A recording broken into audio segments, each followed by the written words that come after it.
Good morning. Please get coffee and find a seat. Why is no one sitting near us? Is it about Carlos? You should feel free to move up. It's like back in my Harvard Law School days, everyone stayed away and then professors would say, come up. Yeah, slide over. Please, thank you. Okay. Yeah, that's much better. People who moved closer won't get called on. It's okay. So I'm happy to welcome everyone. My name is Jane Harmon. As some of you know, I'm a recovering politician. It's not a 12-step program, as John Engler will tell you. But I spent 9 terms in the United States Congress after practicing law, after working in a White House and working as a counsel in the United States Senate. But I spent 9 terms in our Congress focused on security and intelligence issues, representing a district in Los Angeles where there are lots of Indians, and there is a huge Indian diaspora, and where the heads of major businesses, the doctors, the lawyers, many of the smartest people are of Indian ethnicity. So, I mean, it is not some strange thing to see all of you here, and to also I'm proud of it, the first president and CEO of the Wilson Center, who happens to be a woman. And in India, as we know, there is a huge number of women leaders, and you have a history of women leaders of your country, which we haven't achieved yet. I'm watching this.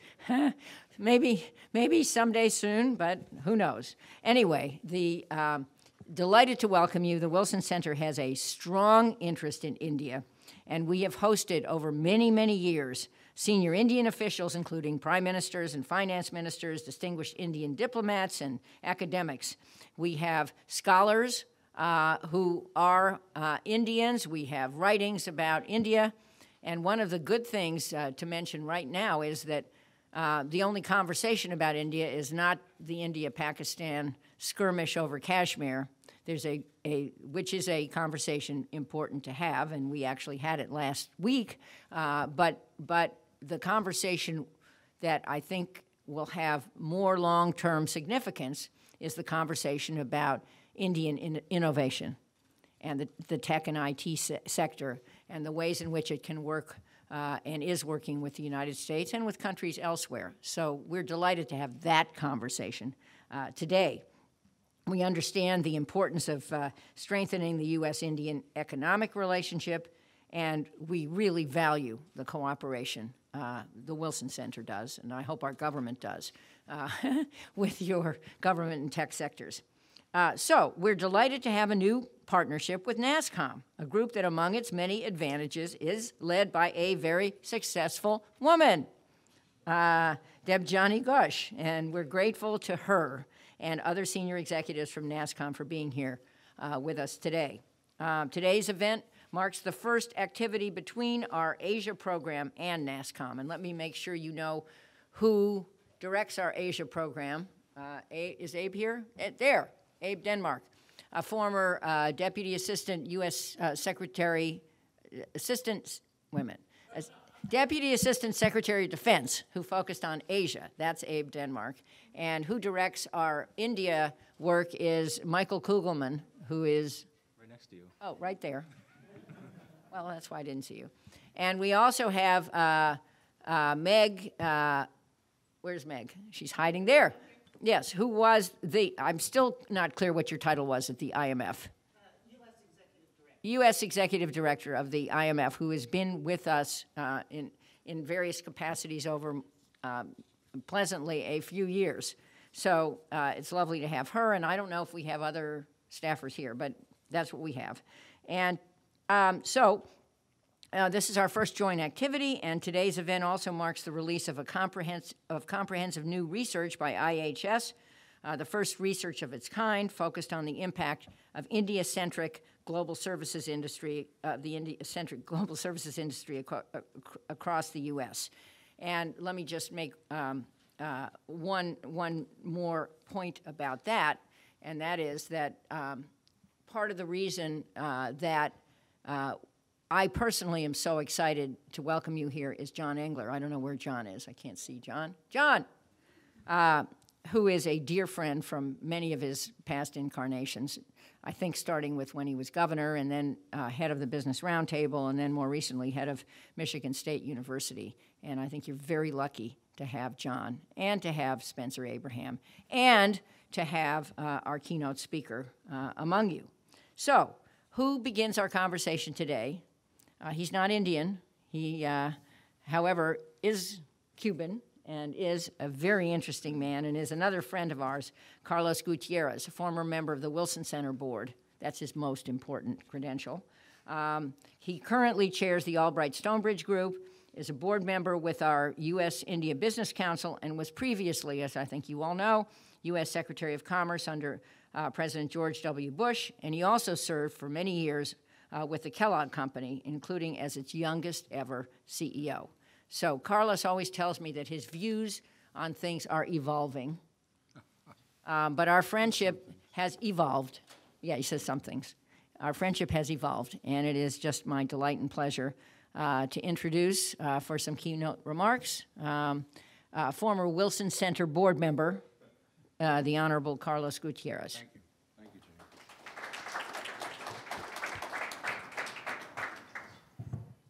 Thank you very much, and thank you, Jane. Jane and I are actually great friends.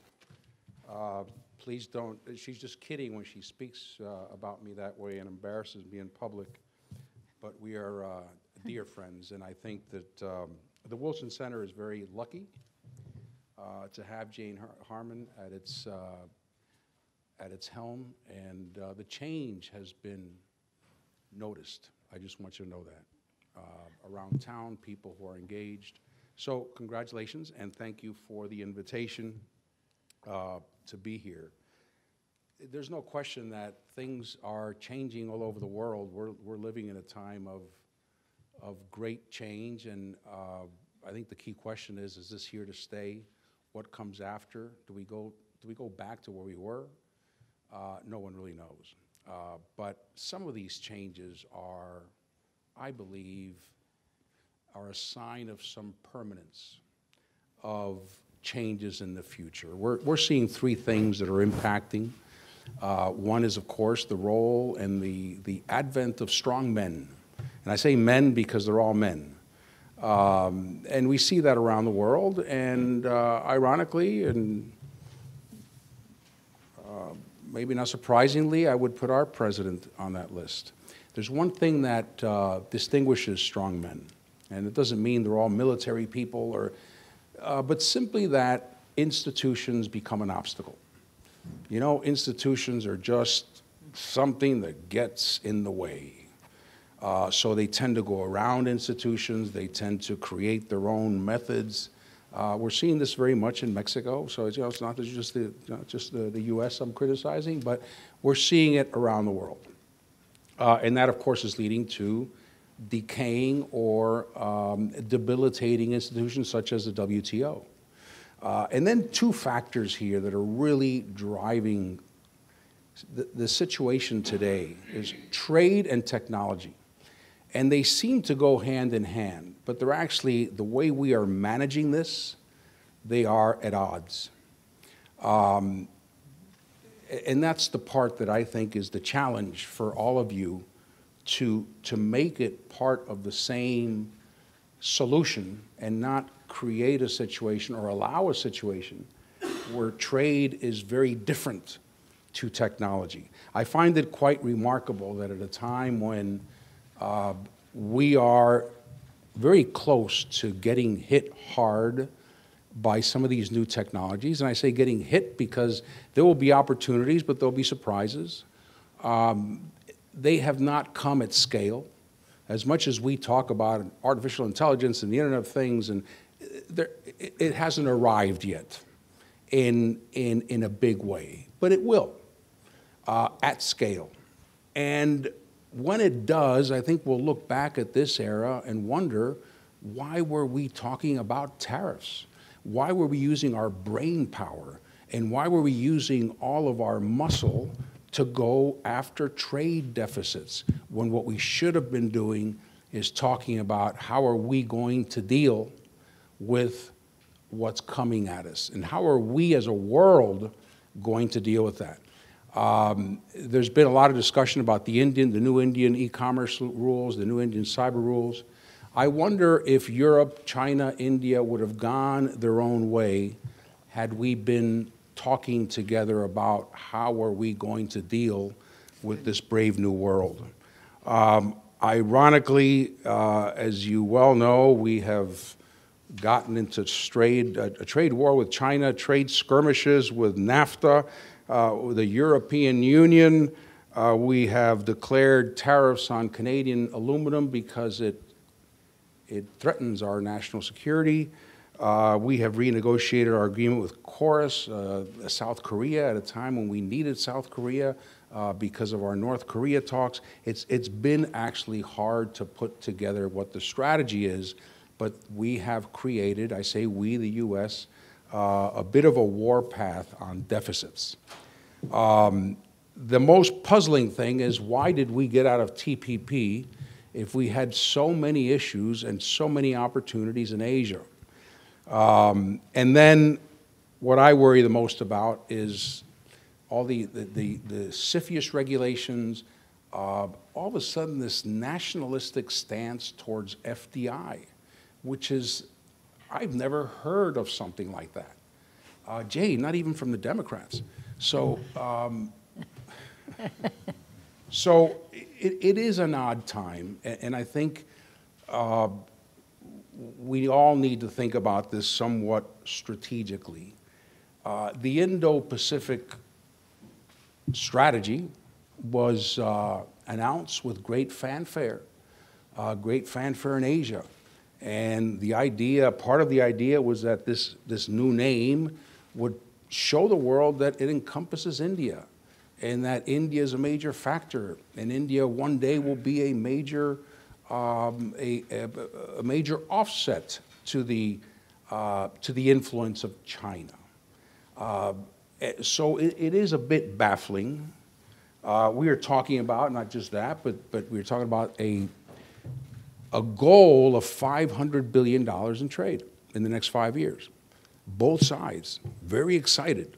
This is one of the goals that survived from President Obama's era that this administration just kept going with. Let's hit $500 billion. So it's puzzling to all of a sudden find ourselves with the GSP taken away. India's deficit is, I think our deficit with India is like $25, $30 billion. So we're not talking about, in the overall scheme of things, we're not talking about a national emergency. But it is something that I believe that we may be missing the bigger picture. India's new tech regulations did not help, and that's just one more factor that U.S. companies will be complaining about, and I'm sure you'll have to deal with that. Personally, I understand, but that doesn't mean that it's not going to be an issue. I know India, I wouldn't say quite well, but I've traveled quite a bit to India. I understand the power of the constituency of small merchants. And I think a lot of the technology law is driven by that. We can do something of mutual benefit. The U.S. and India can have a special relationship, especially now where what we're going to be facing in the future is not tariffs, is not how much steel capacity we have. It's going to be, how do we deal with this technology? I wish we would have started together. And I wish we would have had some mechanism months, years ago to start thinking about the world when these technologies do hit at scale.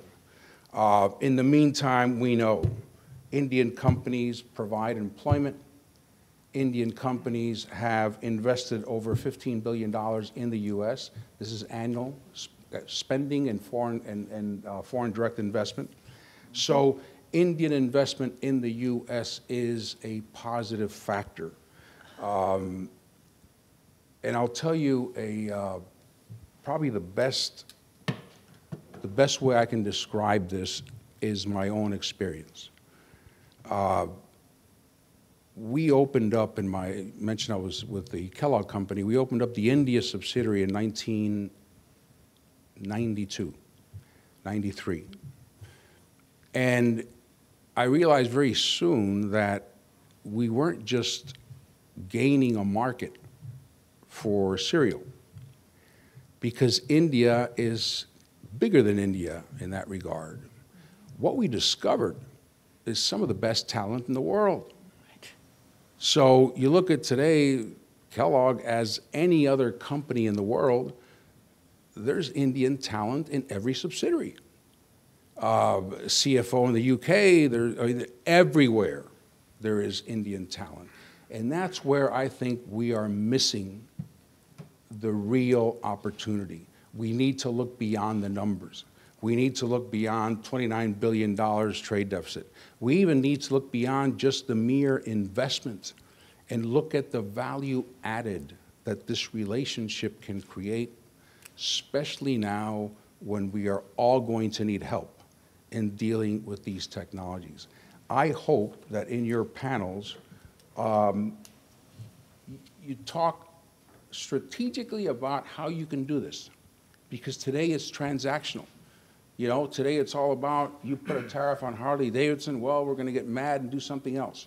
This should be about how do we join forces, Indian talent, US talent, and together figure out what we want the world to look like when these technologies hit.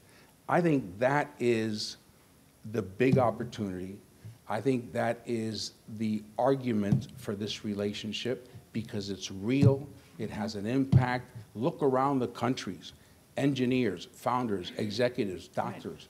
Indians have made a tremendous contribution to this society, and if you add that to investment, the ability to innovate with technology, and the era in which we're in, I can't think of a more important strategic relationship than India and the US.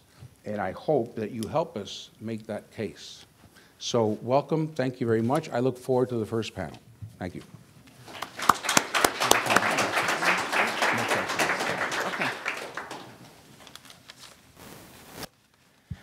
Well, thank you very much to Secretary Gutierrez for some very thoughtful scene-setting remarks on U.S.-India commercial cooperation. My name is Michael Kugelman. I manage the India work here at the Wilson Center. We're going to actually transition into our first session in which we have a presentation on the new IHS research, and we will plan to begin in just a moment or two. So please don't go anywhere. We want to keep things moving along. So we could have another thank you for Secretary Gutierrez.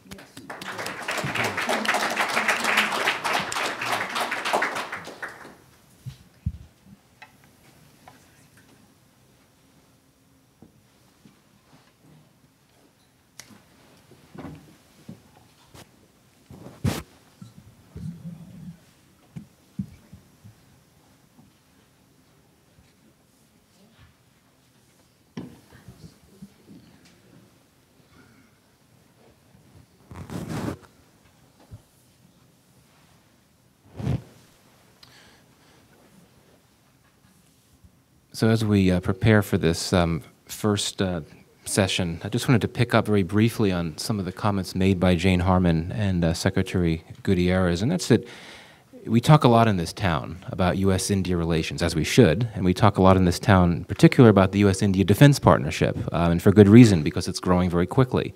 But there is a bit less of a focus on the economic and trade side of things, and this is admittedly an aspect of the relationship that has faced some notable obstacles in recent years. There are considerable challenges on the trade front, among others, but there are considerable opportunities, and this is one of the objectives of the Wilson Center's new partnership with NASSCOM, to consider how the two countries, the U.S. and India, might move forward in their economic partnership despite the challenges. And investment has the potential to be a big part of the commercial relationship, both U.S. investment in India and Indian investment in U.S. And our focus today is on Indian investment in the U.S. And we are releasing some very important new IHS research, really the first research of its kind, looking at the impact that India-centric high-tech firms operating in the U.S. have had across the U.S. economy and discussing the implications. Now, there are copies of the report out in the hallway. Hopefully you're able to grab a copy. If not, please get one later. There should be plenty for everyone. Here to present the findings of this IHS report, IHS study, is Dr. Karen Campbell. She's principal consultant on the economics and country risk team at IHS Markit.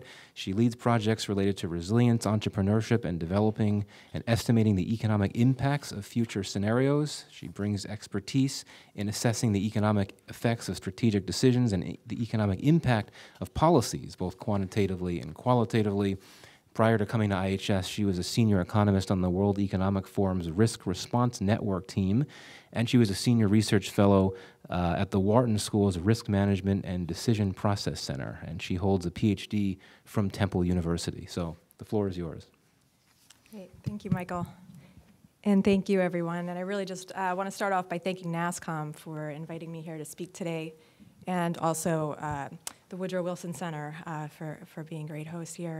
And thank you all for joining us today, and those joining from the live stream. I really appreciate you listening today to talk to us about the impact that the global technology service companies that are based in India or India-centric bring to the U.S. economy. And I think, following on the earlier remarks and what we're here for today is to learn how the investment from both countries help one another, and how it trickles through the economy, and how the direct impacts from investments don't just stop there, but they have far-reaching impacts. And so that's what some of our research came to, and what we learned through it.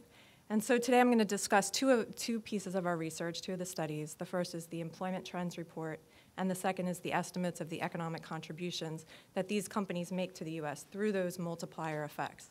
So I'm going to look at my notes a little bit more than I normally do, because I'm going to throw a lot of numbers at you today, and I'm going to try not to make it too dry, but I apologize in advance for a lot of the numbers. There we go. So we'll start with the data. Of course, the analysis is only as good as the underlying data. So the data for these studies came from a survey of companies that together represented 80% of the employment share of this subset of the industry. And then we triangulated and verified this data with a number of other data sources, including our own data sets on the industry, as well as data from the US government.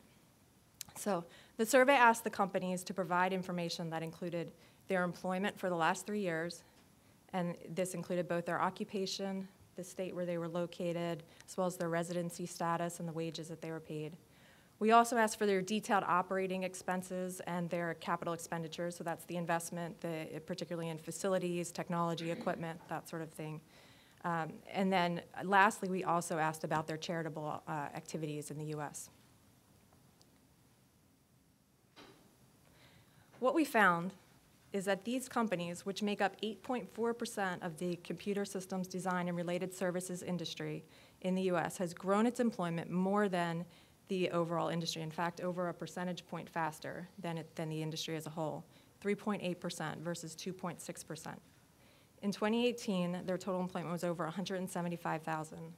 And furthermore, this growth in employment has largely come through employing US citizens and permanent residents versus temporary workers. And we found between 2016 and 2018 that share of employees at these companies that are US citizens or permanent residents has increased 5 to 7 percentage points. And these jobs that are being created in the US are very high-skilled jobs. So the global technology service companies predominantly hire high-skilled workers. In fact, 3 in every 5 employees at these companies in the US is a high-skilled computer occupation. I'll give you a moment to look at this slide. We also found that these companies are growing employment in states that are not traditionally thought of as IT hubs. So as you can see from this chart, a lot of those that are at the top, it's not California, it's Michigan, which saw the greatest growth in employment at these companies between 2016 and 2018. And states such as Indiana and Ohio are not too far behind. So these employees are contributing to their local economies where they live and work in these states. And while the total number of employees may be higher in such states as California, Such states as Illinois and North Carolina, though, see a much greater share of employment from these companies compared to the industry as a whole than the larger states. So they really are working in those states that potentially need the employment and you don't typically think of as places where there's a lot of computer skills. Our second analysis estimated the total economic contribution that these global technology companies make to the U.S. economy. That is through their direct operational activity, as well as that multiplier effect that their activity produces. And so just a few things to note about this study. So the first thing is it's the year 2017, so that's the first year that we had the most complete set of data. We did the survey in mid-2018. Second, since we focused on the year 2017, this may not be the most representative year for capital expenditures. Investments tend to be lumpy, and so we do provide some rules of thumb around that. Third, we looked at the impacts of spending and investment in the U.S. economy as they hire and operate their businesses. And so we didn't look at the other downstream effects. We didn't look at the effect that these companies have on their clients as they help their clients innovate. But I think other panelists will be talking about that. But we really just focused on what the spending within their operations and their investments do to the economy. And then lastly, while we do provide an estimate of their charitable activity, we don't include that activity in these indirect and induced effects that I'll talk about. So those multiplier effects, we don't attempt to make that estimate of all the follow-on effects that come from that. But you can imagine what the charitable activity does as well. So with that said, our economic analysis focuses on three ways that these companies contribute to the U.S. economy. Their direct contribution is the sales that they generate, and then how those sales translate to value add to the U.S. GDP, the employees that they hire and the wages and salaries that they pay their employees, and the taxes paid to state, local, and federal governments. These direct contributions don't stop there. The operational and capital spending and the wages and salaries they pay then ripple out through the economy to other businesses, and those are those multiplier effects then. And what we call those is there's an indirect effect, and those are the contributions that occur as they make purchases with their vendors to operate their business or to invest in facilities and equipment and technology. So for example, they make purchases for marketing services to do branding, or they make purchases with travel companies to attend trade shows or to bring employees to facilities for training. And then those vendors need to go out and make purchases. So the airline company needs to go out and hire pilots and flight attendants and purchase food and beverages and purchase maintenance services. And so those purchases then continue to translate into more purchases. And so what we end up with is what we call the purchasing network for these companies. And then those effects are what we call the indirect effects. So those ripple effects through the economy as one company needs to make a purchase with another company to fulfill the order from the global technology services companies. So lastly, the employees at the global technology services companies, as well as the employees throughout their purchasing network, all also make purchases. So they use a portion of their salaries to spend in the economy, whether they're visiting retailers or restaurants, or they're paying utilities or paying their rent. So that is, they're spending a portion of their dollars to support other jobs and to contribute to GDP and also to generate tax revenue. So we estimate that these companies generated $129 billion in sales revenue to the U.S. economy in 2017, both directly and indirectly and induced, so through all of those effects. Furthermore, for every $100 they contributed to the U.S. GDP, another $103 went to U.S. GDP from the follow-on activity, and that follow-on activity being the indirect and induced impacts. For every 100 jobs they created, 193 jobs were supported elsewhere in the economy. For every $100 that they paid their workers, $108 were paid to other workers in the economy. So in general, these companies are having outsized impact on the U.S., where the direct contribution they are making is effectively more than doubled by the follow-on activity. And as mentioned, since investments can be lumpy, as a rule of thumb, for every $1 million that these companies invest in the U.S., $1.2 million gets added to U.S. GDP. Furthermore, through their direct, indirect, and induced activity, they benefit nearly every sector of the U.S. economy. Professional and financial services, tends to get the most benefit. But as mentioned, sectors like travel and entertainment, which sees the 4th highest impact, not only benefits from the purchases of the global technology services companies, but also continues to see sales that are generated from the company's purchasing network, as well as all of the employees. So for example, as the employees book vacations or eat at restaurants or enjoy a ball game, these continue to have these ripple impacts. So in summary, our analysis found that these companies have significant employment growth in the US, hiring workers at a faster pace than their industry as a whole, and increasing the share of US citizens and permanent resident workers that they hire. As these companies grow their operations in the US, it's important to appreciate that their contribution goes beyond their direct contributions and their direct operations and the employees that they directly hire. The follow-on activity that they stimulate through their purchasing network and employees are sizable, and in many cases more than doubles their direct impact. And this does not include all of the charitable activities that these companies are involved with, including stem cell education, training. And they partner with universities, and they're providing relief donations to hurricane victims. They provide books for children, raising money for associations like the American Heart Association, the March of Dimes, the American Red Cross, the Leukemia and Lymphoma Society. And these are just a few of the many examples that companies provided to us. And we also note that while we studied the years 2016 through 2018, these trends began well before 2016. So the changes in the technologies that have been happening and the way these companies do business, which includes an increase in onshoring, is what has been a big driver of these trends. And so I know other panelists on this today will talk about those different trends that are happening, but now I'll open it up for some Q&A. Thank you.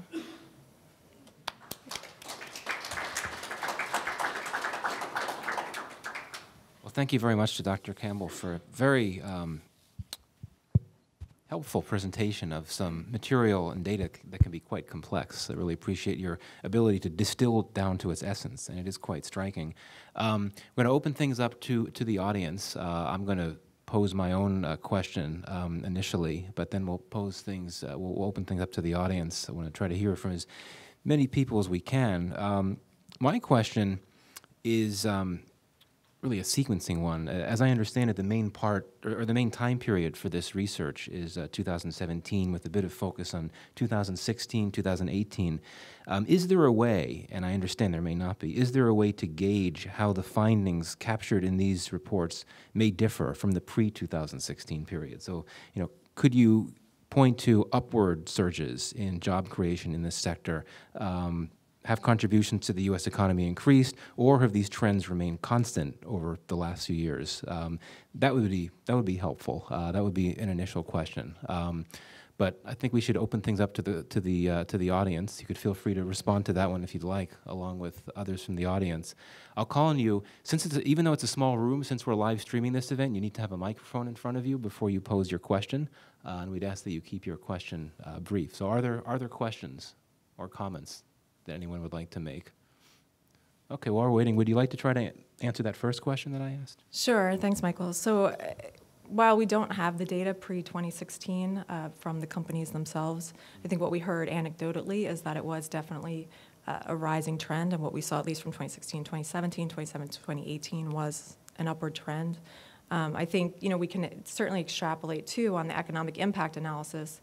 You could use some of those rules of thumb to say, for example, you know, we know perhaps 2017 we had this level of investment, but we know 2018 is going to be a big year for investment.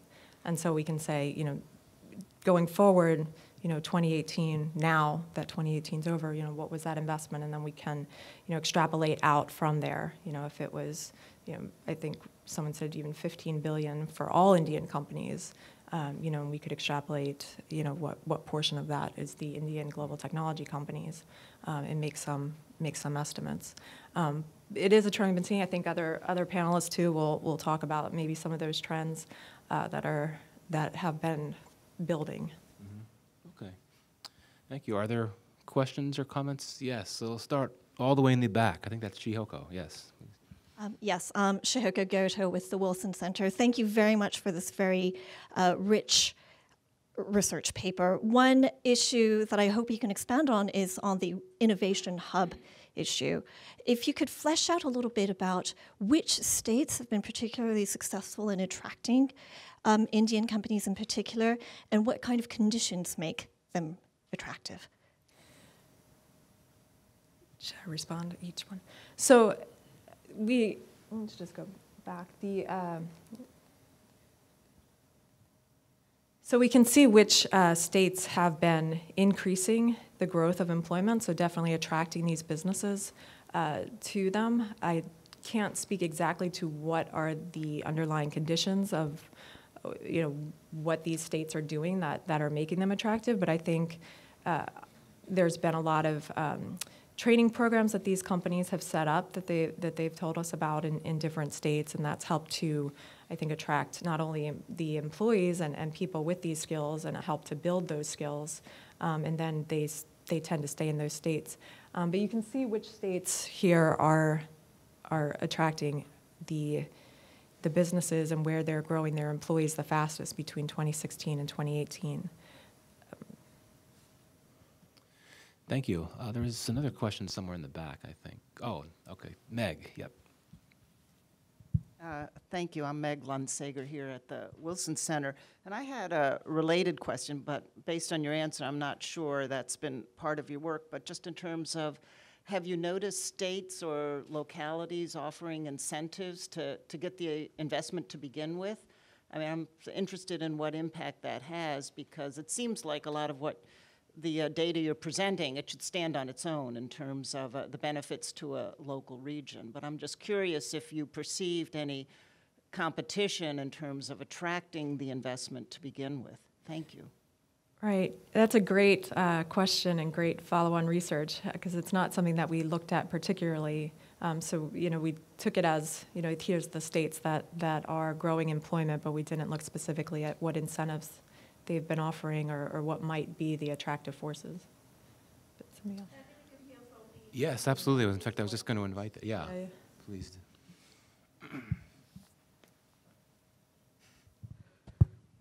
Good morning. I'm Tan Murthy with Infosys. And so to respond to that issue of what makes states attractive, we started the one in Indiana, and largely it was the responsiveness of the government in making things available to us when we wanted to get started. Of course, the availability of the academia and an environment of universities where we could recruit from was very useful.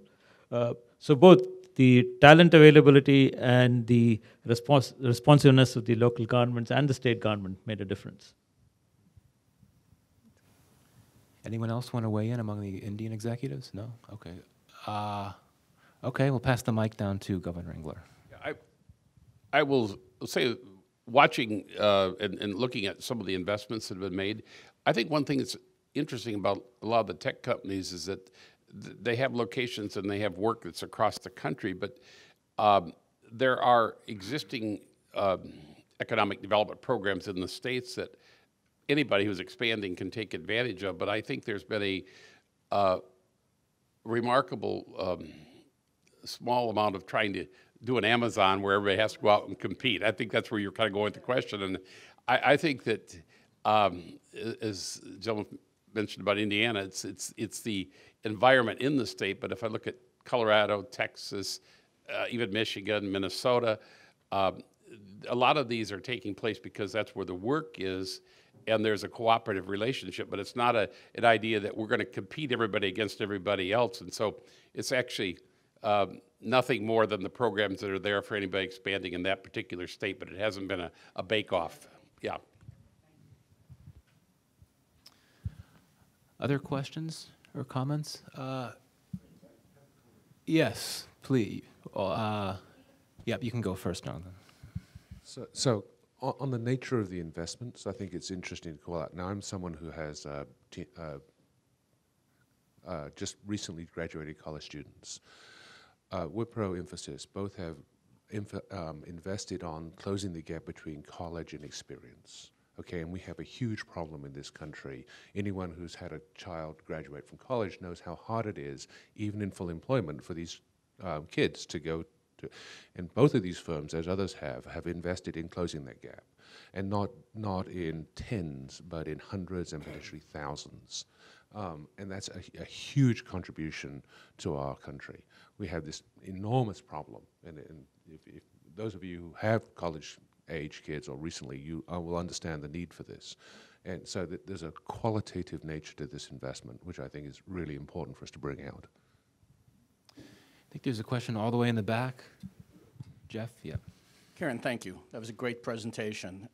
Building to some extent on that and what Peter also just said, it would be very interesting to hear Karen's speculation or what the companies have to say about the additional downstream benefits provided to the U.S. economy because of the talent that you're training around the country, as well as the services that you're providing to your clients that help them innovate, expand, and create jobs as well.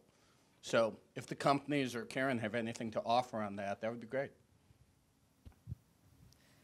Yeah, I mean, I'll just kick it off, but definitely want to hear from the companies in terms of all of the different ways that they're helping clients. But from an economic perspective, you can imagine if their spending in the economy produces these kind of induced and indirect benefits where this follow-on activity that occurs, you can imagine going the other way towards their clients and how much, when they help a client innovate or improve their systems, how many more jobs can they create?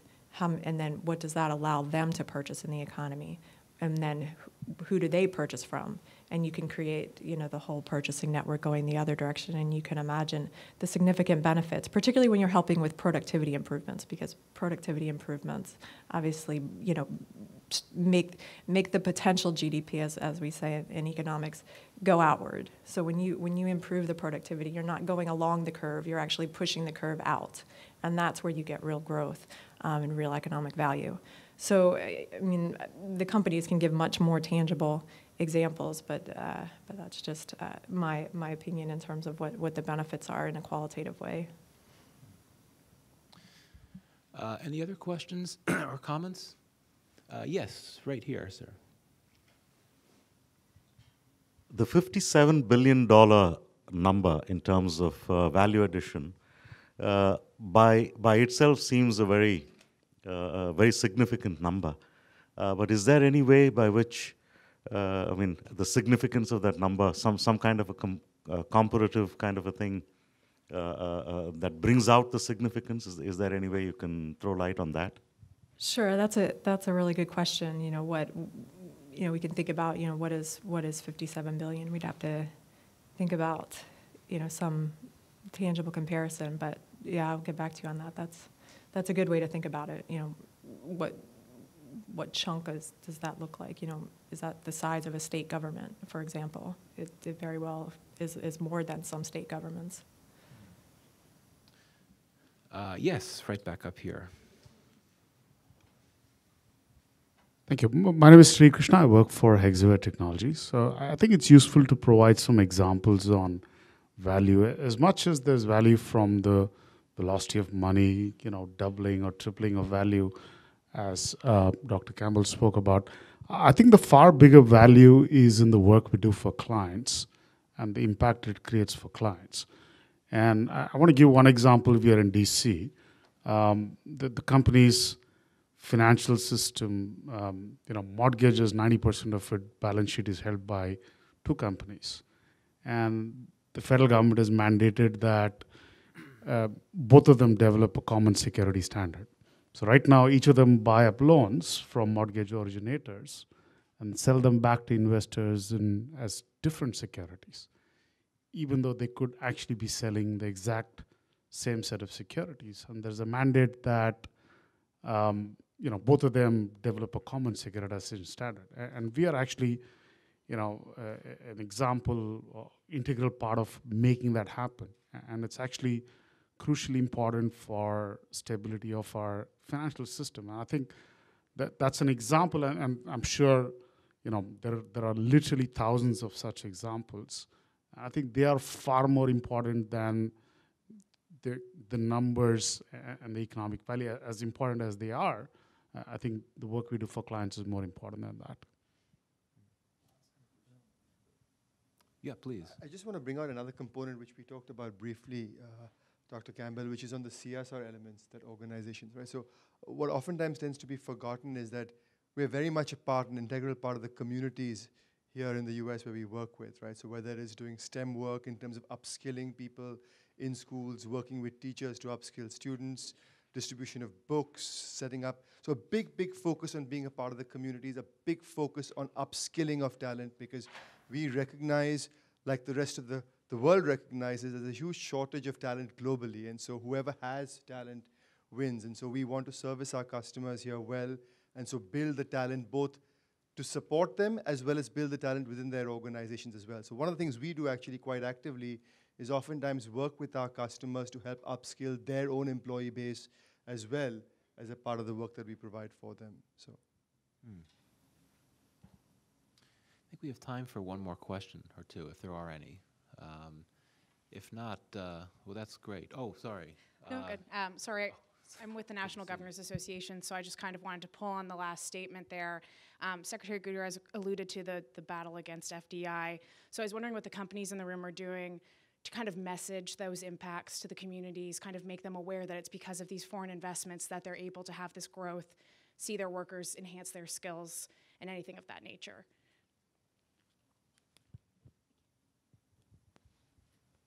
Thank you. Yeah, would you like to respond? I think this effort over the next 2 days is actually a part of that effort, an initiative to actually sort of get the perception change, get our voices heard, bring more awareness to the value that we're bringing to the investments that we're making, that oftentimes gets sort of sidelined in the context in which Indian technology companies typically get seen in the US. So the next 2 days hopefully is an effort driving that change in perception and sort of spreading the word and the new narrative. Well, thank you. I think this conversation has really set a nice spark for a broader conversation on the implications of this IHS research for FDI and trade and innovation on the whole. So if you could join me in a round of applause for our presenter, Dr. Campbell. Thank you.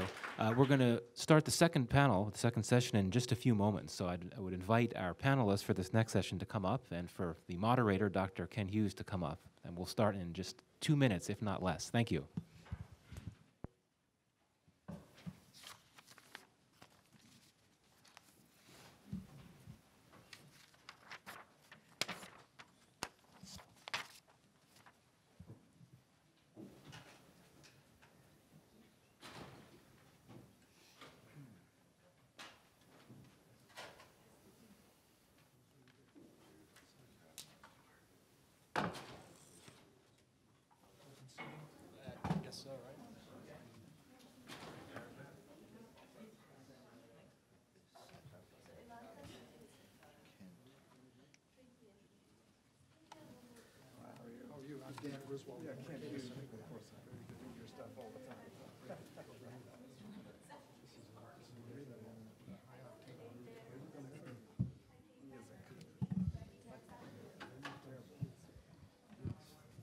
This administration, maybe the less attention, the better. Just let things quietly go forward. Sorry. That's good.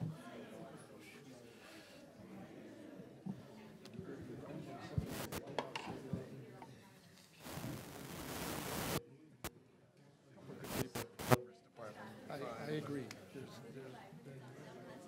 a lot of good people there. This is in order, okay?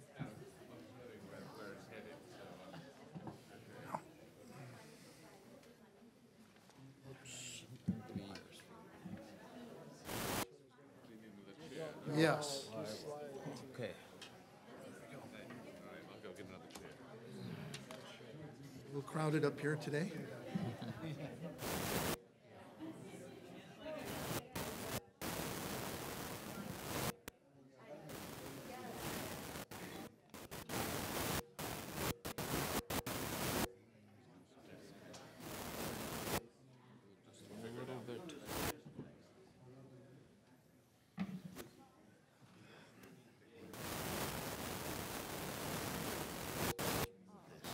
If I could just reach over here, sir. Sorry.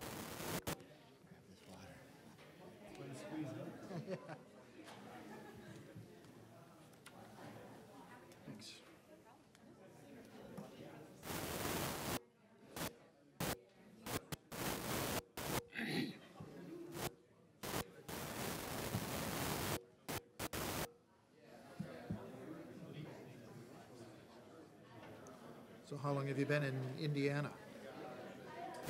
22 years. I'll be 23 What took you to the state originally? job. I was a speech therapist. Try to avoid that. And then you got Practicing. So visa and job. Yeah. Then you got involved in economic development. Yeah, it's. There you are. I could ask everyone to take their seats. We're ready for another stimulating panel.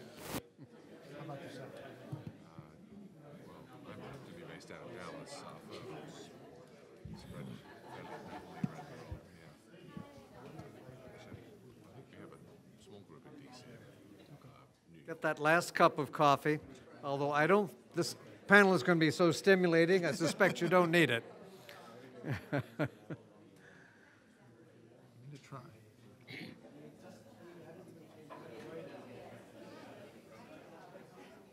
I used to think that the Mercatus Center is focusing on regulation and kind of like the Wiedenbaum Center. I don't know. It's still, I'd say it's our kind of niche specialty, but my program started 2.5 years ago, almost 3 years ago, focusing on trade and immigration just because it was becoming more of an issue again.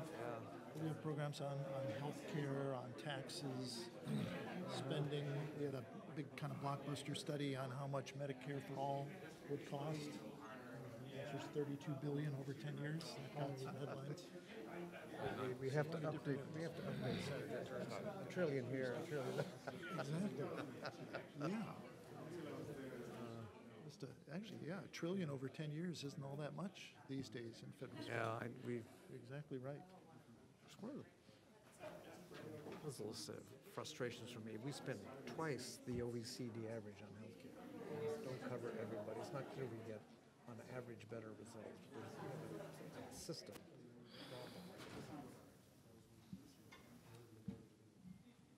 Well, let me welcome you all again to a very interesting look at an increasingly important partner in India.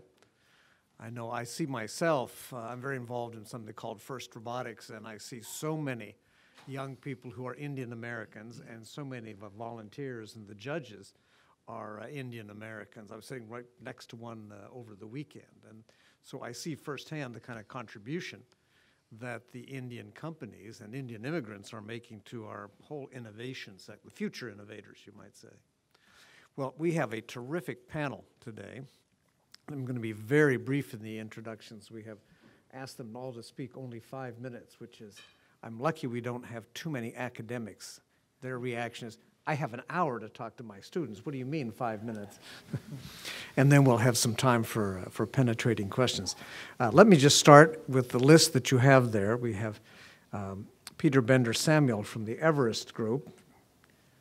And Everest always makes me think that we all need to be climbing those kind of mountains.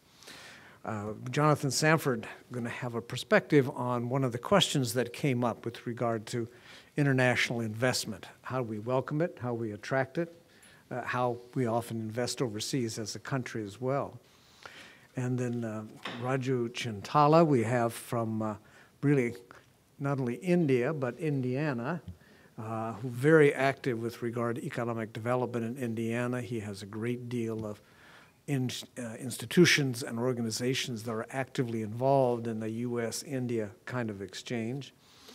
And then we have Dan Griswold. I did not know him, but I read his work all the time because like Dan, I spend a lot of time thinking about foreign economic policy. And if you have an idle moment, or even if you don't, it's worth taking a look at his work. We really are fortunate to have, this is a panel that really covers an important waterfront for the relationship between the two countries, and really in terms of the future of innovation and development here. Well, let me start as we have them listed here. Peter Samuel, if you could start us off. Sure. Thank you. It's a pleasure to be here with you today. So, Karen, I'm going to build off what you had to say. I think great research, very thoughtful. I had a chance to read that on the plane coming in from India on Thursday. But our firm was also research and research-informed consulting. I want to add to that by what's coming. Okay, and here's what's coming. Since Thursday, when I landed in, I've had 3 conversations, one with a major tech company on the West Coast, one with an insurance company in Topeka, Kansas, and one with a small company focused on pest control in Dallas, Texas. Quickly, here's a story. Thousands, hundreds, tens. That's the skill gap that's missing that they were talking to me about on the projects, the specific projects. They cannot find those people today to drive the digital transformation that is repositioning them, making them competitive, and making our country competitive. When you extrapolate that to the economy, we're looking at a huge gap in our ability to drive competitiveness for our firms and our country. And what that's doing is really changing the nature. So as we think about how we're going to fill that gap, and you can, so it makes this sort of H-1B issue, 68,000, sort of pale. I mean, why on earth are we thinking about that? But it doesn't really matter what you do with H-1Bs. We have to close this gap if we're going to be competitive, and the only really way to do that is to forge an effective partnership with those capable of doing that, and quite frankly, those are the Indian firms. There are no other organizations capable of the heavy lift required for U.S. industry that is coming down today. The nature of that partnership is evolving very fast, and what I believe it's going to do is it's going to take those numbers you had there and amp them up tremendously. And the impact that this industry will have on our country and our firm's ability to be competitive in the world economy is going to be immense. And this is not something we can choose not to do. This is a wave that is upon us. It's really started in earnest about 6 months, 9 months ago, and that wave is building hugely. So it's, their contribution is going to be many times that, and the demand that's coming is many times the size. It's a pivot from cost savings to driving innovation, and just a very different set of conversations. And it's going to drive and it's a huge necessity. It's the biggest thing that our clients are facing. Thank you. Pleasure to be with you today. I'm Jonathan Sanford with OFFI, the Organization for International Investment. We represent international companies who are invested in the U.S. and work as a business association here in D.C. and around the country in state capitals to ensure that international companies have a level playing field against their domestic counterparts. It's great to be talking about foreign direct investment. It's something that I love to discuss on a daily basis, including weekends. When you think about foreign direct investment and all the benefits that it provides the United States, you'd think it would be an easy sell. I mean, you think about the 7 million jobs that are U.S. workers directly employed by international companies here in the U.S., the fact that they earn on average about 25% higher wages than the economy-wide average, that 16% of America's private sector R&D is performed by international companies, about 25% of America's exports are produced by international companies. This is why policymakers at the state level and many here at the national level, federal level, care about what international companies think and why they invest. And so I think this research is really helpful in explaining to policymakers the tremendous contributions that Indian-based companies are making here in the United States. I think about some research that we did last year looking at what were some of the most favored industries with policymakers. And what we found were that manufacturing was high, but right behind it was tech sector. Technology companies is one of the most important job aspects that policymakers seize onto. So being able to tell that story to policymakers, I think, is really helpful. I look at some of the investment numbers that have happened in the broad sense of foreign direct investment. We look at over the past 5 years, foreign direct investment has increased. It set records in 2016. And in 2017, which is the most recent government data available, we actually saw about a 40% drop-off. But it is still in line with those historic highs. As I mentioned, a record number of Americans are employed by international companies, about 7 million. About 40% of those are in the manufacturing sector, which is continuing. But as I mentioned, professional, scientific, and technical services, the definition that captures a lot of tech jobs, actually is one of the fastest growing sectors in the economy for foreign direct investment. We've seen about 120% increase over the past 5 years in that sector. When I think about foreign direct investment from Indian companies, it's increased to by 22% over the past 5 years, about $13 billion of investment. And what struck me about this report is something that the gentleman commented on in terms of value add. To provide some context on what that number means, it's a tremendous contribution to the U.S. economy, our GDP, by what the report shows. That's larger than 6 states. The workers from 6 states, it's larger than each of those.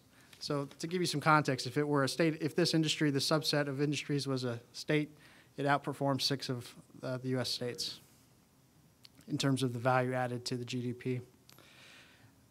But I also think about the contributions that Indian companies and foreign direct companies bring. You know, when a company is good enough in their home market that they're ready to expand to a new market, they bring with them much more than the capital they need to excel and to operate here in the U.S. They bring world-class workforce training programs, and they bring a tradition, a cultural tradition, of being a part of the communities where they sustainably operate. We just released a report a couple weeks ago looking at that element of what international investment means for the U.S. economy. And over the past decade or so, charitable contributions from international companies have increased by 123% versus the economy-wide average of about 19%.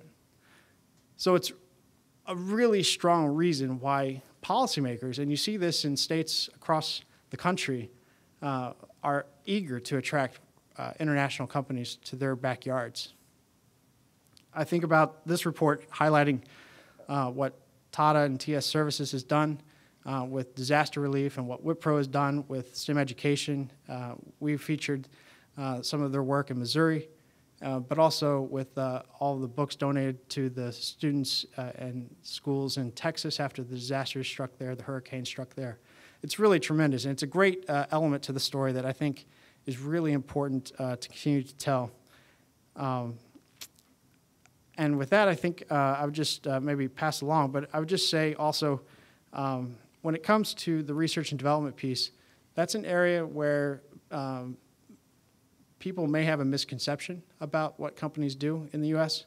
There is maybe a misperception that international companies will invest here to sell, but not do a lot of the research and development here in the United States. And so having that as part of the key point of the activity in the report, I think is really persuasive. Thank you. Mr. Chintala. Thank you. Thank you. First of all, I would like to thank the Wilson Center and NASSCOM for invitation, and also Cap Sharma from Wipro introduced me to the Wilson Center. Thanks, Cap. I think Dr. Campbell has summarized pretty well how a company investing into one community, it creates, if they create one job, it creates 3 indirect jobs in the same community, and community develops. But before that, I would like to tell you why. How many of you have been to Indiana? Good, wow, pretty good. So Indiana is known as a crossroads of America, and also it's labeled as a state that works. Indiana has been one of the nation's top beneficiaries for foreign direct investment. Our governor, Eric Holcomb, says, take Indiana to the world, bring the world back to Indiana. This week he's in Europe. He's doing the same thing. Why companies are coming to Indiana from other parts of the world, especially from India? We are top 5 in the US for business climate. Number 1 for government efficiency. Indiana has a AAA bond rating. For the 7th year in a row, the Indianapolis airport has been named the best airport in the country. Indiana ranked 2nd in workers' comp premium rate rank. Number 2 in the best states long-term fiscal stability. Number 3 in the best states regulatory environment. Number 10 in the best states tax climate index. Number 4 for quality of life. And number 1 convention city in the United States. We are well connected for air, rail, road, and water. You may be surprised. We have 3 ports. We have best universities that produces, and educational institution that produces next level skilled workforce that these companies need. Indiana Economic Development Corporation, which I represent here today, works at the speed of business to take your business to the next level. And I would like to summarize why India in Indiana. So we have a story to tell here, India in Indiana. Indiana continues to roll out red carpet for Indian IT companies and which are growing Indiana's tech sector and workforce. Exports to India totaled $399 million in 2018, and imports totaled $672 million in 2018, ranking India among US top 20 import destinations. Top trade categories between Indiana and India include pharmaceuticals, engines, transmissions, motor vehicle parts and apparel, and of course, IT services. We have few India-based corporations. We are here, few executives are here from major IT companies. If you look at the top number 5 IT companies in India, we have 2 right here. They are in Indiana. Tan from Infosys and Rishad from Wipro. Both are continue to invest billions of dollars or millions of dollars in the state of Indiana. I would like to recent highlights from Indian companies coming to Indiana. In 2018, Infosys announced plans to establish a US educational global education center at our former, it says like it's landed at the airport, but it's an old airport which has been not used. It's a lot of acreage. So they're going to invest $250 million in 146 acres and going to hire 3,000 jobs by 2023. That's a big deal for Indiana. It's the largest investment, and also the Infosys got the largest incentives in the history of Indiana. We have another company called Axis Caddis from Bangalore. They're going to create 500 jobs and invest $10 million in Indiana in next 5 years. We have, in 2015, Aperio, a tech company acquired by Wipro. Now it's called Aperio by Wipro, invested $500 million in the city and also continue to invest and increase their their jobs by 577 by end of 2020. IT companies from India are contributing tremendously, growing our IT sector for next generation technologies and opportunities in Indiana, which is also now called as the Silicon Valley of Midwest. If you have not heard, please take that as a note. Also contribute immensely to Indiana economy. This is a global economy we are living in. As you can see, all these major companies headquartered in Bangalore, which I named. So, Indiana and Karnataka has signed a MOU calling a sister state relationship since 2017. Our Secretary of Commerce, Jim Schellinger, is the first Secretary of Commerce from Indiana to visit India in 3 times less than 18 months. Governor Eric Holcomb is the first governor from Indiana to visit India in 2017. We don't have mountains and oceans around our state, but we do have mountains of savings and oceans of opportunities. Our Governor Eric Holcomb says this: you cannot even spell Indiana without starting with India.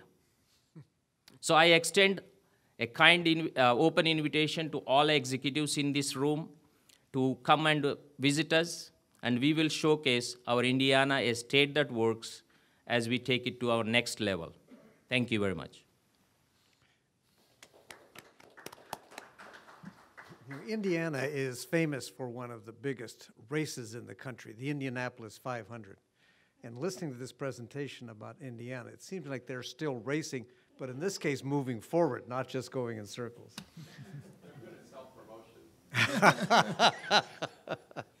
Second only, I suspect, to Michigan when they had a certain governor there. Dan Griswold, please. Well, I'm Dan Griswold. I direct the Trade and Immigration Project at the Mercatus Center at George Mason University. The Mercatus Center is a free market research center. And I'm delighted to be here. It was about 15 years ago that I got to know our good friends at NASSCOM when outsourcing was the anxiety. Remember, all our jobs were going to go to India. It ended up outsourcing, as Greg Mankiw said, was just another word for trade, which was mutually beneficial. Now the anxiety seemed to revolve around what you could call insourcing. Indian companies investing in the United States, creating jobs, providing valuable services, and allowing U.S. companies to focus on their core competencies. I want to thank Karen for an excellent study. I think one of the best parts of it was right towards the end, helping clients innovate. And that is, yes, these direct impacts are important, but maybe even more important, but harder to quantify, is the fact that these Indian affiliates here in the United States allow U.S. companies to be more productive, to be more efficient, to outsource some back shop operations and other things like that. There's just a wonderful list here about allowing U.S. companies to improve security, scale their businesses. I like this one, reduce delays for major airlines. You know, if you could quantify those, I imagine it would be potentially in the hundreds of billions. I also learned from this study a better appreciate that Indian companies in the United States aren't just dropping in here on a transactional basis. They're becoming part of the fabric of their communities, not unlike Indian immigrants to the United States who maybe come as temporary workers and then become U.S. citizens. This report confirms that the Indian companies are becoming good corporate U.S. citizens, and I think that's an important contribution. And of course, being an advocate of free trade and the free market, I don't think we should be bothered by outsourcing or insourcing. It's all mutually beneficial to India and to the United States. Just to briefly characterize the U.S.-Indian commercial relationship, I would say it is strong and growing stronger. Been a lot of talk about investment. Let me just talk about trade a little bit. And when you look at goods and services together, India is the #8 market for U.S. exports of goods and services through the third quarter of 2018. We don't have the full figures for the year, but that's an annual rate of $58 billion of U.S. exports to India. There's still room to grow. That's 1/3 of what we export to China, 1/5 of what we export to our NAFTA partners, 1/10 of what we export to the European Union, but it's big. In terms of imports to the United States, India is the #7 source of imported goods and services, and I happen to think imports are just as good as exports. And there's nothing to apologize there for. India is an important source of goods and services to the United States. And that relationship is growing significantly. If you look back to 2015, India basically leads all our major trading partners in the rate of growth of two-way trade in goods and services, more than twice as fast as our trade with China, 3 times faster than our trade with the EU, Canada, or Mexico.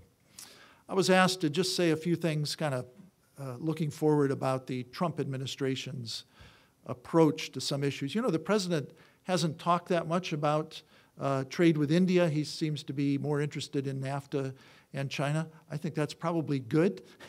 We can quietly go on with the business of trading mutually beneficial, but I imagine maybe once the president does a trade deal with China, he'll get around to India, and I predict that sparks may start to fly when that happens. We're already seeing it with the GSP. I don't read too much into that, and I think the Indian government has reacted in a measured way and pointed out that the amount of tariffs involved really isn't that great. The president does complain in speeches about foreign tariffs being higher. You know, there's actually legislation in Congress, I don't think it'll go anywhere, a Reciprocal Trade Act, which would give the president even more power over tariffs to match foreign tariffs in a tit-for-tat kind of way. The president talks darkly about certain countries that impose 100% tariffs on motorcycles and a 60% tariff on automobiles. That's India. I think that's more India's problem than America's problem, but that's an issue for another day. But if the president were to get this power, India would be a major target. I did a study for Mercatus that we released a few weeks ago, and looking at our major trading partners and what it would mean to have a reciprocal tariff approach. And India has over 4,000 tariffs at the 6-digit HTS level that are higher than American tariffs. So that would be a pretty rich target for the president. So let's hope it just stays to his speeches and doesn't become actual law. And then finally, of course, immigration. The Trump administration was right to work with Congress to reform our tax code to get our corporate rate down, but they seem to be working to undo that by tightening the screws on the H-1B system. And nobody's felt those tighter screws more than the Indian companies that have invested in the United States. The renewal rate for H-1B visas is much lower for Indian affiliates in the United States than it is, say, for American companies like Apple. And of course, that's a problem for American companies. And already Canada and other countries are saying, come to Canada. We're much more open in that respect. And I think that is a real problem for the United States. I understand 70% of H-1B visas go to Indian nationals. This is, to me, a tremendous resource for America. These workers are very much needed.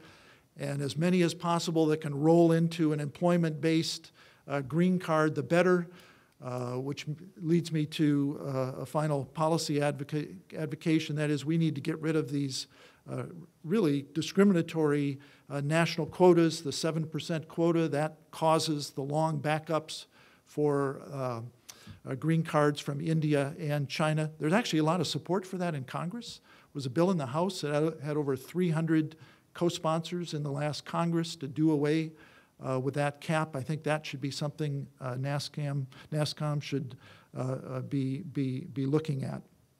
I'll just summarize by saying the U.S.-India commercial relationship will only grow more important in the years ahead, and I am glad about that. India is an important country, a democracy in the world, and they should be a partner with the United States in all sorts of ways, but especially commercially. Thank you. Just a round of applause. I think it's a very good, stimulating panel. I'd like to open it up for questions, and before I do, NASSCOM has come up a number of times in the discussion. I wonder if there's someone from NASSCOM or some ones from NASSCOM that might have a comment or a question. Yes, please. And if you would wait again for the microphone. Thank you. First of all, thank you, everyone. It's been a Please introduce yourself. Debjani Ghosh, President NASSCOM. Absolutely fantastic listening to the discussions and listening to, for what stood out for me is what you said, how the perceptions and the discussions with India, NASSCOM, Indian IT services has changed in the last decade, and it's a pretty significant change. As NASSCOM, I think the job for us is very singularly focused on putting the facts on the table and getting the facts to shape the perceptions and the discussions rather than the rhetoric. And that's why we're thrilled to have this research report out today, and we're hoping that these discussions will go forward in ensuring that the facts is what matters. And that's extremely important. I think the numbers speak for themselves. I think just one comment on H-1B visa. Yes, 70% of the visas do go to Indians. India is the one country today that actually has a STEM surplus globally. And that is not just US, but we're fueling innovation, we're fueling the STEM talent, STEM employee workforce across the globe. But the impact on Indian companies is actually very little. Indian companies take less than 3% of those visas. So majority of that is going to the US companies. And the top 5 will account for more than 70% of the H-1B visas. So when these changes are being made, it's actually impacting US and the US companies and their ability to innovate much more than the Indian companies. I think from our perspective, what we are looking for is level playing field. So while we get the changes, there shouldn't be something that's just targeting out the Indian companies and making it, having a different policy for us, given that we account for 2.8% of H-1B visas. So with that, would love to hear the perspectives around the table. Thank you. Yeah, let me open it up for questions. There's one way in the back there. Yes, hi. I was wondering if Please Peter... introduce yourself. Oh, sorry, Cap Sharma from Wipro. I was wondering if Peter or Raju could talk about what reskilling and upskilling has done for local communities in terms of sustainability of jobs. I think it's been discussed several times today about that these investments that the companies are making are long-term investments, meaning these are not companies that come in, they leave after 2 or 3 years. And I believe at least that the impact on local workforce is a long-term workforce. So I was wondering if you two could maybe talk a little bit more about how is reskilling and upskilling in local communities, what is the impact that that's having? Sure. First of all, this is, over the last 10 years, a relatively new thing. Really the last 2 or 3 years, we've seen a substantial focus in this reskilling and upskilling. If we think about Indiana or any of these Midwest states that are the primary beneficiary of this investment, it's really revitalizing their communities. It's allowing their young people to stay in the community. It's giving that tech base, which is so important in today's economy, an opportunity to thrive. And then in turn, it reattracts other investment from other firms that come in. Once you've got that seasoned skill base established in your community, you get more investment in. So I think it's enormously strategic for these states and cities to partner, and there really is no one else out there that is doing this. Apple's not doing it. You've got, let's take Amazon, right? They're just trying to steal everyone else's talent, right? They're not trying to generate talent. Yeah, and that's a huge difference between this industry and say what Amazon's doing is let's go to New York because that's where the talent is, and we can take the talent from others. So I think it's underplayed tremendously in today's press and understanding. Yeah, coming to Indiana, community colleges, you don't see students from high school joining community colleges. So you see a lot of unemployment, adult who are going back to associated degree or enriching their skills. So we have companies that, especially Infosys, partner with Ivy Tech Community College and also other local colleges and associated degrees, and bringing them and reskilling. What their background doesn't matter, what they went to college or what their education was, but they're just trained for these particular skills, the Indian companies or local companies which they are doing, and I think we see a lot more doing that. Also, another one is the veterinary workforce, which they come and ready to work, and they can be retrained or reskilled. Because we also feel that they require to provide some jobs in the state. So we are very much focused on a few of those. Thank you. So gentleman here. Shivain from NASSCOM. I think Peter really hit the nail on the head, because what is not talked of enough is the number of jobs which are created in typically the non-traditional tech locations, so the Midwest, Minnesota, Michigan, North Carolina, all of these, and also a lot of the rural belt as well. So I think that is something, and how that stimulates, I think maybe another piece of research needs to be done as to how that stimulates the demand of workers from other industries once these companies are creating that. In fact, it goes up to as much as 15 to 16% of the workforce locally in some of these states. So I think that is a very, very critical factor, that while California has 22,000 jobs from the sector, but some of these other areas, I think, in terms of non-traditional tech sectors, and how that stimulates demand is something which is key. The other one, in terms of sustainability and some of the other areas, I think one of the things which is worth mentioning is the efforts on war veterans that a lot of our companies are paying, emphasis on, how they are upskilled and trained and they're brought into the workforce. And I think more needs to be probably said on that part of the storyline. I think that's a pretty strong story in its own sense.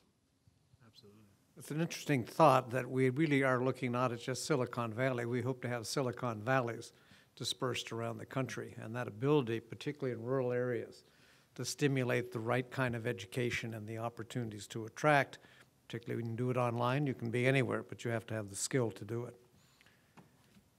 Is the gentleman there? Morning, this is Puneet Kundal, Minister of Commerce from the Embassy of India. I just have a few points to supplement and to ask Professor Griswold. Kindly forgive my throat, I'm suffering from a bit of a problem here. Thank you very much, sir. Thank you for appreciating our response to the GSP. I think that's a very mature response that we had. That in effect, we are ready for the GSP withdrawal if that comes to, if that is the case. The other issue you raised was about 4,000 tariff lines at a 6-digit level where we have a tariff above the US. Well, sir, of course, we are a developing country. And our tariffs are well below our applied rates are well below the bound rates, which we are allowed to apply under the WTO schedule. The tariffs that have been spoken of in the US at the highest levels pertain to the peak tariffs of India. Now, if you look at the 2018 world tariff profiles issued by the WTO, you would see that the US has a peak tariff of 350% on tobacco. Japan charges 736%. Korea charges 836%. Australia 163%. Ours is just 150%. I mean, it's a fraction of what others charge. Because trade doesn't happen on peak tariffs. Trade happens on applied tariffs. Trade happens on, in the case of India, if you were to look at the trade-weighted average of our tariffs, it works out to 7.6%, which is comparable to most developed countries, but certainly better than most other developing countries. Therefore, what I'm trying to say is that there's always a perspective which needs to be understood. I mean, in trade, sensationalism is often not the way out. And thank you very much for your positive comments on our trade relations with the US. We see it as a growing relationship. The trade figures for 2018 are out, and US exports to India have gone up by about 30% in comparison to 12% of our exports, and that's because new areas of exports have opened up. The question is that of market access. My simple question is, how is it that the US exports have gone up by 30% and ours only by 12%? Thank you very much. Well, that sounds like a question for Professor Griswold. Well, first, I'm not a doctor or a professor, but I'm happy. So if I understood the question, you're asking if yeah. Well, the bright side is Indian reform has been really starting seriously in 1991, and I think the extraordinary growth rates that India has experienced over the last 10 or 15 years come from that internal reform. And I believe free trade is primarily not about getting other countries to lower their tariffs, but lowering your own tariffs. And the U.S., you're right, the U.S. isn't in a position to lecture the world about protectionism. We have duties on lots of things, and you're right about the tariff spikes. Our average duty rate in the U.S., I think, is about 2%. I would just say to my Indian friends, I think you'll grow even faster if you get your own tariffs down. Like here in the United States, tariffs don't benefit the country nationally.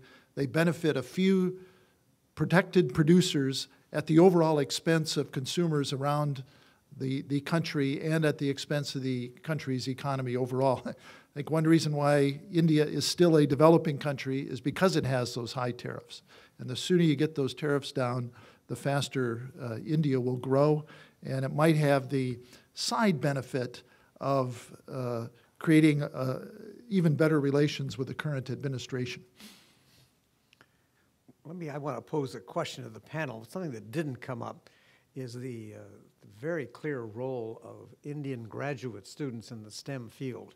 If you look at a high percentage of the STEM PhDs go to international students, and the Indian students are a significant percentage of that. Do you see any change in that forthcoming? Do you see that being perhaps you're thinking about expanding the ability of those Indian students to stay and work in the United States as well as contributing to India? That, I remember Craig Barrett, who was the president of Intel, said everybody with a STEM PhD should have a green card stapled to their diploma. Do any of you have any thoughts on the involvement of India really in STEM graduate PhD level education? Well, my comments were this huge demand which we just see starting to form, which we estimate to be enormous compared to where it is right now. We're going to need every PhD, STEM PhD in the world if we're going to be competitive. So just speaking as an American citizen, I think we're nuts not to take advantage of that. The concerning aspect of that is I see it going the other direction. So as we do a lot of work in talent, and we see increasingly, particularly Indian talent, looking for other avenues to explore because they view that they're going to have trouble gaining and keeping employment in the United States. And I think that's a catastrophe given the need for just competitiveness both at a firm and a country level. It doesn't help this industry either, I might add. So, again, if I have one thing to say is, we are just seeing the beginnings of this demand building, and it's great that we can look back and see the huge contribution and the need for it in the past, but all the forward-looking indicators are that the next 3 to 10 years we're going to be in a huge deficit on STEM in this country. Go ahead, Jonathan. I was just going to say one of the reasons I'm optimistic is the contribution some of the companies in the room are making towards this effort. I can speak for some of our members. I recall one program that's taking place in the New England states where teachers are being trained to better teach STEM education. And I remember some rendering or some drawings that came back from some of the elementary school students. It was a depiction of how their teacher taught STEM before and then after they had gone through this program, and it was night and day. In the first photo or in the first drawing, the teacher lectured from the board in the front.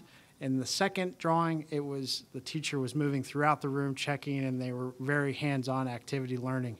And it really is transformative. And I think for the long-term solution, the partnerships and collaboration, the world-class excellence that companies who have succeeded in their home markets and are able and willing to bring that to the U.S. market is really important. And everything we can do to encourage more of that, I think it should be a real priority. Thank you. I saw a hand down here. Thank you. Irene Wu with the U.S. Federal Communications Commission. As all of us know, I'm both confronting U.S. and foreign companies in the information technology arena, cybersecurity and privacy questions that we all have to deal with is one of the undercurrents about the concern for foreign investment. And I wonder what the views are here of NASSCOM or the others of the delegation are on how to contribute to that discussion. Anybody from NASSCOM want to jump into? Thanks, Irene. That's an extremely important question and a very, very topical question right now. There's a lot of, the good thing in India is there's a lot of consultation going on at this minute between the government and the industry because nobody really knows what should be the right way to regulate data as well as some of the new technologies. So there's a lot of discussion, consultation going on. We have our arguments. We have areas that we agree on. Broadly, the way we're looking at data, and I know that keeps coming up here, is data has to be categorized.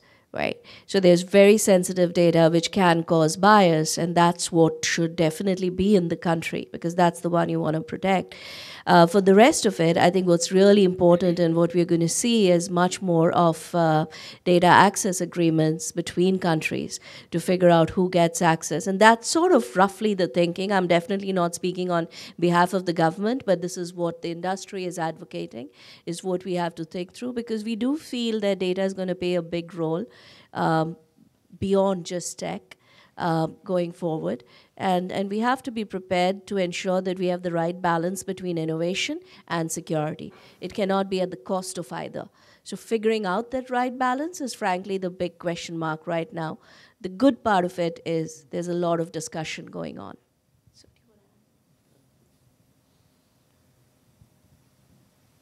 One thing I noticed in Dr. Campbell's study was that many of the Indian companies invested here are also themselves investing in startups, and actually indicated there were some incubators as well, which is just the kind of thing that you'd like to see around the country.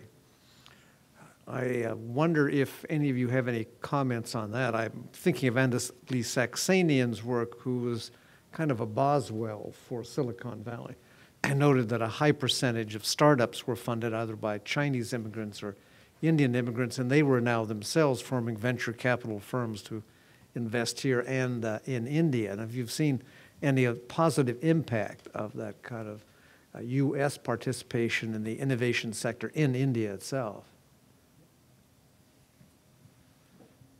Yeah, hi, so Rashad Premji, I actually wear two hats. I'm chairman of NASSCOM, and I'm also the chief strategy officer of Wipro. We set up a fund a few years ago, and the objective really was, how do we find a very systematic and structured way of engaging with innovation that's happening outside of large companies? Because the one thing we're realizing as a large company is we've got to be bringing the best of the ecosystem to our customers, and a lot of capabilities are being built in young companies, and how can we participate with those young companies? And our experience of working with young companies across the US has been tremendous. And so we only see that growing because we feel we're able to work very well with young companies and bring those capabilities to our large customers. One of the things we find with large customers is oftentimes they're quite nervous about working with young companies. And so they want partners like ourselves to work with those young companies to de-risk them, but they want to be able to access the innovation that's happening in those young companies. Excuse me.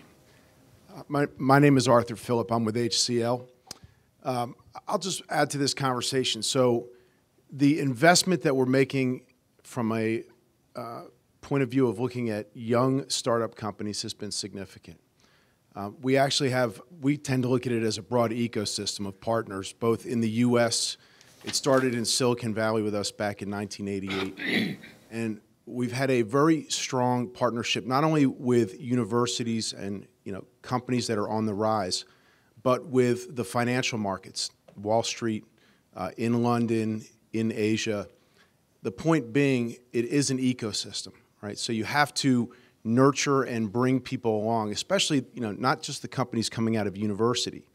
Those that are a few years in, they've already received a few rounds of equity investment, but they're looking at how to scale. And that's some of the expertise that we can bring. And we've seen that now here in the United States, working with companies of all different sizes. And we've had a number of acquisitions just in the past year. But this is a fundamental partnership, ecosystem, pipeline. It's good for our clients. It's good for the industry. It's great for universities. And I'll just pivot back to one thing. First of all, the study is fantastic. At the table, we have mostly industry representation and government representation. And I hope that over the next 10 years, that we also add education to this table. That is so critical. We were just at the World Economic Forum last month. And the biggest discussion, every industry across the world, that number one, technology is a common denominator, and that our firms play a very significant role in that, along with U.S. companies. But number two, education and human capital, people in universities, people at all ages of the spectrum are going to have to be upskilled become relevant in their careers. If you're a lawyer, you also have to be a technologist. If you are a manufacturer, you have to be a tech company. If you're Lego, you have to know how to make toys and also make technology. So it's a real fascinating challenge. Startups are going to help bring a lot of that innovation and creativity to keep some of us older people fresh too. Well, I think you make an excellent point, and we will work to make sure we include both the university and someone from the K-12 sector. As Mr. Stanford was saying, that in fact there's a real move toward project-based learning, where you're building a robot or you're building a device, and you are challenged to not only learn how to do the equation or pneumatics or whatever it happens to be, you're actually applying it, and that's a whole education in itself. If I can just comment around the relationship with the startup community, we've been examining this, and you're absolutely right. Almost every large Indian firm has some form of collaboration going with the tech community. Here's what it does for the tech community. Industry is going through this digital transformation. They're looking to tech for the innovation, but they don't have the ability to scale or apply it at scale. They can't do the heavy lift associated with the transformation within the company. The only organizations that really can are the big SI, and many of them are represented around this table. So they're hugely important to the US tech community in doing the heavy lift, in applying that technology and driving that through in the organization. And that's the key role we see. So we've talked about how NASSCOM and the Indian firms are partnering with education, but they're also increasingly vital to the ability for our fastest growing part of our economy to scale, because they provide the heavy lift that really isn't available anywhere else. In the introductions, I could have added that Mr. Bender Samuel is also an author, and the first part of his book is Lead to Gold. So any of you have any lead here, you might want to speak to him right after the session. Well, we're very close to our witching hour, and I'd like to give our panelists a short 1-minute final contribution. Let me start then with Mr. Samuel Bodner.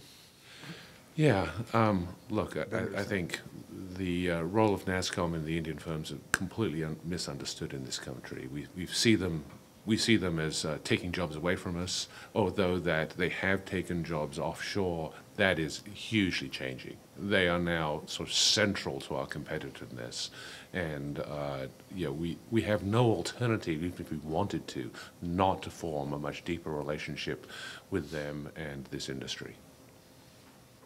Mr. Sanford? I think the companies in this sector represent the vanguard of Indian companies. If you look at in terms of employment, 61% of Indian companies' employment in the U.S. is in this sector. So I think that being in that position, it is very important to continue to tell the contributions that you're making to the U.S. economy, to local communities.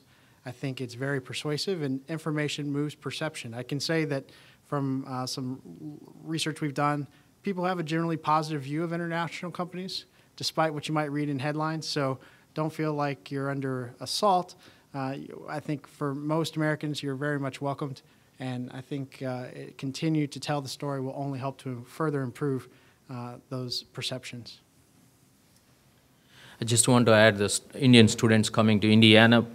We have a few of the large universities in Indiana University and Purdue, if you haven't heard them. They have offices in India, but also we get around 2,500 students to 3,000 students between these two organizations from India. We try to keep them as much as possible, but the visa, H-1B visa, which is the lottery system, is killing us. It's not helping the economy. Employer doesn't know whether if they can hire that person will get a visa approved through this lottery system. I think the lottery system should go away, and as I agree with Kent about the stapling green card to the diploma STEM. Actually, we don't call STEM anymore. It's also a lot of these companies, IT companies, are hiring students from arts. So now we call it as a STEAM, STEAM. So the technology is in everything. Pretty much you get up and till go to bed, you are using the technology. Everybody is using the technology. We are dependent, so much dependent on this technology. So we need the students to stay in our state. If of course, states doesn't have any authority on immigration laws, but we would love to keep them. But again, I want to thank Infosys and Wipro for your investment, continued investment, and also continue to do your CSR in our communities and your collaboration with the universities, helping us a lot, and thank you for that. Thank you. Dan? I guess the point I'd like to leave you with is that our commercial relations between the United States and India are mutually beneficial, whether we're importing or exporting goods or services, whether you're investing abroad or welcoming foreign investment into our country. It's all our two great nations rearranging our resources for mutual benefit to each other and our citizens. And then also, my focus, my full-time job is to provide research, arguments, information for our policymakers here to move reform in the United States in a free market direction so that the United States is more open to trade in goods and services, investment, to people. And I would just say we're ready to work with our NASSCOM friends and anybody else in that great endeavor. I would just say to my NASSCOM friends, you could also work with your own government in terms of reforming the Indian economy in that same direction, to welcome more competition, imports, investment in India, and of course that would be very much to your benefit as well. Well, my last word is to make sure, if you don't have one already, that you pick up a copy of the very nice reports. Dr. Campbell's report is not only full of an informative text, but is illustrated with some very compelling graphics. Now, please, if you would join me in a thank you for this very informative panel.